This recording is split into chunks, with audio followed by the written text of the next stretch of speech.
നമസ്കാരം. ഈ അടുത്ത കാലത്ത് കേരളത്തിൽ പ്രചാരം നേടിയ ഒരു ഗാനമാണ്, പ്രത്യേകിച്ച് ഇടതുപക്ഷ പ്രസ്ഥാനക്കാർ പാടിക്കൊണ്ട് നടന്നിരുന്ന ഒരു ഗാനമാണ് പുഷ്പനെ അറിയാമോ പുഷ്പനെ അറിയാമോ എന്ന്. DYFI MP രാഘവൻ കരിങ്കൊടി കാണിച്ച സമയത്ത് നടത്തിയ വെടിവെപ്പിനെ തുടർന്ന് ശൗര്യാവലംബിയായി കിടന്നിരുന്ന ഒരാളാണ് പുഷ്പൻ.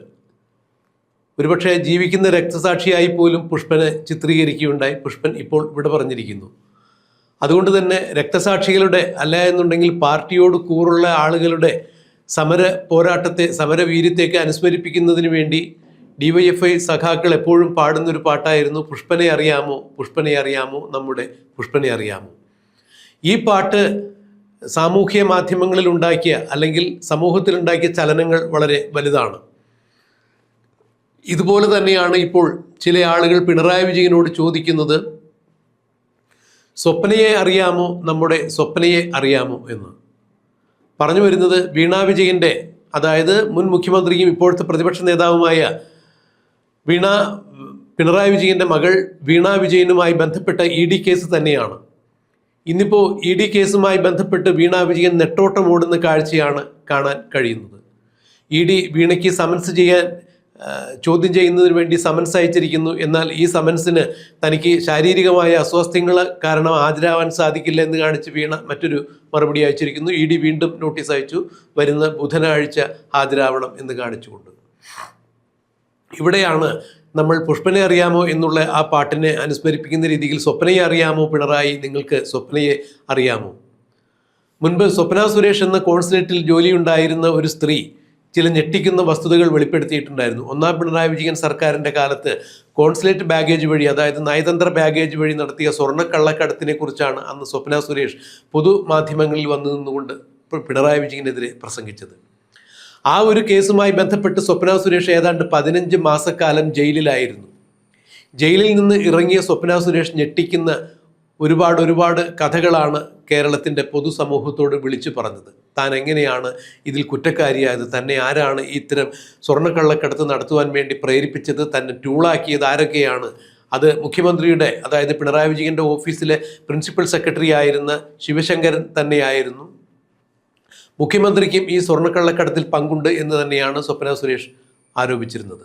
അന്നു മുതൽ സ്വപ്ന സുരേഷിൻ്റെ കഷ്ടകാലം തന്നെയായിരുന്നു. ട്രിപ്പിൾ ലോക്ക്ഡൗൺ നിലനിന്ന സാഹചര്യത്തിൽ തിരുവനന്തപുരത്ത് നിന്നും കാർ മാർഗം സ്വപ്ന സുരേഷിനെ കൊച്ചിയിലേക്ക് എത്തിക്കുന്നു. സ്വപ്ന സുരേഷിൻ്റെ ആദ്യ ഭർത്താവിന് 2 കുട്ടികളും ഉണ്ടായിരുന്നു. പിന്നീട് ഭർത്താവിനെയും കുട്ടികളെയും കൊച്ചിയിലിറക്കി സന്ദീപ് എന്ന് പറയുന്ന ഒരാളുമായി സ്വപ്ന സുരേഷിനെ ബംഗളൂരുവിലേക്ക് കൊണ്ടുപോകുന്നു. സ്വപ്ന സുരേഷിനെ വധിക്കാൻ വേണ്ടി തന്നെയാണ് കൊണ്ടുപോയത് എന്ന് സ്വപ്ന സുരേഷ് പിന്നീട് പറയുകയുണ്ടായി. ആരുടെയൊക്കെയോ ഭാഗ്യം കൊണ്ട് സ്വപ്ന സുരേഷ് അവരുടെ വധശ്രമത്തിൽ നിന്നും രക്ഷപ്പെട്ടു. കാരണം സ്വപ്ന സുരേഷ് പിണറായി വിജയനെ സംബന്ധിച്ചിടത്തോളം വലിയ രഹസ്യങ്ങളുടെ, തട്ടിപ്പുകളുടെ രഹസ്യങ്ങൾ അറിയാവുന്ന ആളാണ് എന്നതിനാൽ തന്നെ സ്വപ്നയെ ഏതു വിധേനയും തീർത്ത് കളയണം എന്നുള്ള ഉദ്ദേശമായിരുന്നു പിണറായിയോട് അടുത്ത് ഇടപഴകിയ അല്ലെങ്കിൽ പിണറായിയോട് ചുറ്റിപ്പറ്റി നിന്ന ആളുകളുടെ താല്പര്യം. ഇത് മനസ്സിലാക്കി സ്വപ്ന സുരേഷ് എങ്ങനെയൊക്കെയോ ആ വധശ്രമത്തിൽ നിന്നും രക്ഷപ്പെടുകയായിരുന്നു. അതിനുശേഷം സ്വപ്ന സുരേഷ് ജീവിക്കുവാൻ വേണ്ടി നടത്തിയ പെടാപ്പാടുകൾ കേരളത്തിൻ്റെ പൊതുസമൂഹത്തിനറിയാം. HRDS എന്നൊരു സ്ഥാപനത്തിൽ സ്വപ്ന സുരേഷിന് ഒരു ജോലി കൊടുക്കുന്നു. എന്നാൽ ആ ജോലി നൽകിയ സ്ഥാപനത്തെ തന്നെ പല വിധത്തിലുള്ള കേസുകളിൽ കുടുക്കി, റെയ്ഡുകളിൽ കുടുക്കി പിണറായി വിജയൻ തൻ്റെ അധികാര സ്വാധീനം ഉപയോഗിച്ച് സ്വപ്ന സുരേഷിനെ HRDSൽ നിന്ന് ചാടിക്കുകയായിരുന്നു.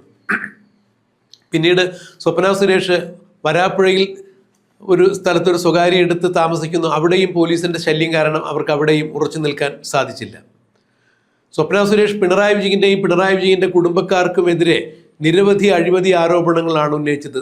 സ്വപ്ന സുരേഷ് അന്ന് പറഞ്ഞത് പിണറായി വിജയൻ്റെ മകളായ വീണ വിജയൻ തനിക്ക് പ്രൈസ് വാട്ടർ കൂപ്പറിലുണ്ടായിരുന്ന ജോലിയുടെ ശമ്പളത്തിൽ നിന്ന് പോലും അവർ വൻ തുകകളാണ് അടിച്ചു മാറ്റിയിരുന്നത്. തനിക്ക് കിട്ടുന്ന ശമ്പളത്തിൽ നിന്നും അവരുടെ വിഹിതം കഴിഞ്ഞിട്ടാണ് തനിക്ക് ആ ശമ്പളം തന്നിരുന്നത് എന്ന് വരെയാണ് സ്വപ്ന സുരേഷ് പറഞ്ഞത്. അതുപോലെ കേരളത്തിൽ നടപ്പാക്കിയ AI ക്യാമറ പോലുള്ള വലിയ വമ്പൻ പദ്ധതികളിലൂടെ പിണറായി വിജയൻ്റെ കുടുംബക്കാർക്കും വലിയ കോടികളുടെ ലാഭങ്ങളാണ് ഉണ്ടാക്കിയത്. അഥവാ ഓരോ പദ്ധതിയും പിണറായി വിജയൻ കൊണ്ടുവരുമ്പോൾ വലിയ കോടികളുടെ ലാഭങ്ങൾ കിട്ടത്തക്ക രീതിയിലുള്ള പരിപാടികളാണ് നടത്തിയിരുന്നത്. കൂടാതെയാണ് സ്വർണ്ണക്കള്ളക്കടത്ത് പോലുള്ള വൻ കള്ളക്കടത്തുകൾ നടത്തിയത്. ലൈഫ് മിഷൻ കോഴക്കേസ്, ഡോളർ കടത്ത് എന്നിങ്ങനെ വിദേശ വിനിമയ നാണയ ചട്ട ലംഘനം ഉൾപ്പെടെയുള്ള പല കാര്യങ്ങളിലും പിണറായി വിജയന്റെ ഓഫീസ് നേരിട്ടും അല്ലാതെയുമെല്ലാം പ്രതിയായിരിക്കുന്നു എന്നാണ് സ്വപ്ന സുരേഷ് പറഞ്ഞത്. അന്ന് സ്വപ്ന സുരേഷിനെ നാട് കടത്താൻ വരെയാണെന്നും പിണറായി വിജയന്റെ ആളുകൾ ശ്രമിച്ചത്. പിന്നീട് സ്വപ്ന സുരേഷ് പ്രാണരക്ഷാർത്ഥം ബംഗളൂരുവിലേക്ക് രക്ഷപ്പെട്ടു. സ്വപ്ന സുരേഷിന് അക്ഷരാർത്ഥത്തിൽ പിണറായി വിജയനും സഹാക്കന്മാരും പിച്ചി ചീന്തുകയായിരുന്നു. ഒരു യുവതിയെ പിച്ചി ചീന്തി അവരുടെ ജീവിതം തന്നെ നശിപ്പിക്കുകയായിരുന്നു. ഒടുവിൽ എം വി ഗോവിന്ദന്റെ ദൂതനായി ഒരാൾ ബംഗളൂരുവിൽ എത്തുന്നു. സ്വപ്ന സുരേഷിനോട് പറയുന്നു, 30 കോടി രൂപ തരും, കേരളത്തിന് വെളിയിലോ ഇന്ത്യക്ക് വെളിയിലോ എവിടെയെങ്കിലും പോയി സെറ്റിൽ ചെയ്തോളൂ. പിണറായി വിജയനെതിരെ ഉയർത്തിയ പരാമർശങ്ങളെല്ലാം പിൻവലിച്ച് പൊതു മാപ്പ് പറയണം എന്നാണ് അവർ ആവശ്യപ്പെട്ടിരുന്നത്. എന്നാൽ സ്വപ്ന സുരേഷ് ഇത് പിന്നീട് പൊതുമാധ്യമങ്ങളിൽ പറയുകയും എം വി ഗോവിന്ദൻ പറഞ്ഞയച്ച ദൂതന്റെ സംഭാഷണ ശകലങ്ങൾ മാധ്യമങ്ങളിലൂടെ പുറത്തുവിടുകയും ചെയ്തു. ഇതിനെതിരെ എം വി ഗോവിന്ദൻ സ്വപ്ന സുരേഷിനെതിരെ 1 കോടി രൂപയുടെ മാനനഷ്ട കേസ് ഫയൽ ചെയ്തെങ്കിലും പിന്നീട് സ്വപ്ന സുരേഷിനെതിരെ യാതൊരു തരത്തിലുള്ള നിയമ നടപടികളുമായി ഗോവിന്ദൻ പോകുന്നത് കണ്ടില്ല. അപ്പോഴും സ്വപ്ന സുരേഷ് എം വി ഗോവിന്ദനെ വെല്ലുവിളിക്കുകയായിരുന്നു. ധൈര്യമുണ്ടെങ്കിൽ മാനനഷ്ട കേസുമായി മുന്നോട്ട് പോകും, ഞാൻ 1 രൂപ തരാൻ പോകുന്നില്ല, ഞാൻ കേസും പിൻവലിക്കാൻ പോകുന്നില്ല. പൂർവാധികം ശക്തിയോടുകൂടി പിന്നീട് സ്വപ്ന സുരേഷ് സാമൂഹ്യ മാധ്യമങ്ങളിൽ അടക്കമുള്ള മാധ്യമങ്ങളിൽ പിണറായി വിജയന്റെ കുടുംബത്തിനും എതിരുള്ള അഴിമതി ആരോപണങ്ങൾ ഓരോന്നോരോന്നായി പുറത്തു കൊണ്ടുവരികയായിരുന്നു. എന്നാൽ ഇത്രത്തോളം ഗുരുതരമായ അഴിമതി ആരോപണങ്ങൾ സ്വപ്ന സുരേഷ് പിണറായി വിജയന്റെ കുടുംബത്തിനെതിരെ ഉന്നയിച്ചിട്ടും ഒരു പെറ്റി കേസ് പോലും കേരളത്തിലെ ഏതെങ്കിലും ഒരു പോലീസ് സ്റ്റേഷനിലോ കോടതിയിലോ സ്വപ്നയ്ക്കെതിരെ കൊടുക്കാൻ പിണറായി വിജയൻ തയ്യാറായിരുന്നില്ല എന്ന് തന്നെയാണ് മനസ്സിലാക്കാൻ കഴിയുക.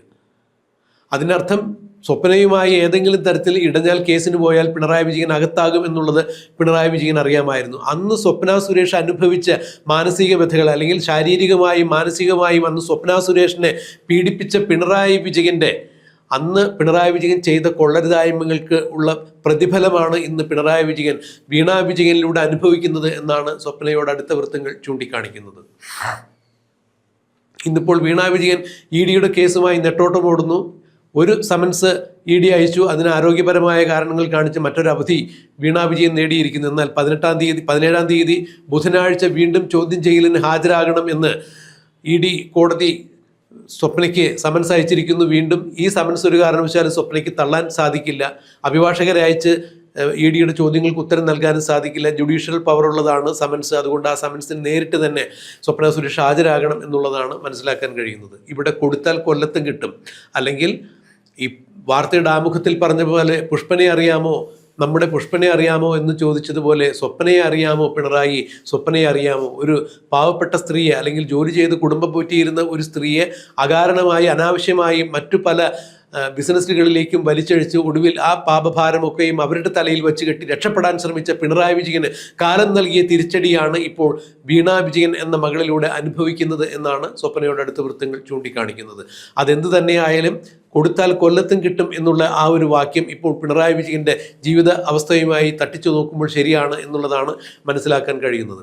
പിണറായി വിജയൻ 10 കൊല്ലക്കാലം സർവ്വസന്നാഹങ്ങളോടും കൂടി കേരളം അടക്കി ഭരിച്ചപ്പോൾ കേന്ദ്ര അന്വേഷണ ഏജൻസികളുടെ അന്വേഷണത്തെ കേന്ദ്ര സർക്കാരുള്ള സ്വാധീനം നിമിത്തം ഒരുപക്ഷെ മാറ്റിവെക്കാൻ സാധിച്ചിട്ടുണ്ടാകാം. എന്നാൽ ഇപ്പോൾ പിണറായി വിജയൻ അധികാരം നഷ്ടപ്പെട്ടു ഒരു പ്രതിപക്ഷ നേതാവ് മാത്രമായി കേരളത്തിൽ നിൽക്കുമ്പോൾ കേന്ദ്ര അന്വേഷണ ഏജൻസികളുടെ അന്വേഷണങ്ങൾ വരുന്നു, കോടതിയുടെ ഉത്തരവും അവർക്ക് അനുകൂലമാകുമ്പോൾ അക്ഷരാർത്ഥത്തിൽ വീണ വിജയനെ ഇനി പിണറായി വിജയൻ വിചാരിച്ചാൽ പോലും രക്ഷിക്കാൻ സാധിക്കില്ല എന്ന് പറയുമ്പോൾ പാവപ്പെട്ട ഒരു സ്ത്രീയോട്, സ്വപ്ന സുരേഷ് എന്നൊരു സ്ത്രീയോട് കാണിച്ചതിൻ്റെ കൊടും ക്രൂരതകളാണ് ഇപ്പോൾ പിണറായി വിജയൻ തിരിച്ച് അനുഭവിക്കുന്നത് എന്ന് തന്നെയാണ് ഇപ്പോൾ രാഷ്ട്രീയ നിരീക്ഷകരും ചൂണ്ടിക്കാണിക്കുന്നത്. ഈ വിഷയത്തിൽ ഇനി എന്താണ് സംഭവിക്കുക എന്നുള്ളത് നമുക്ക് കണ്ടറിയാം, കാത്തിരിക്കാം.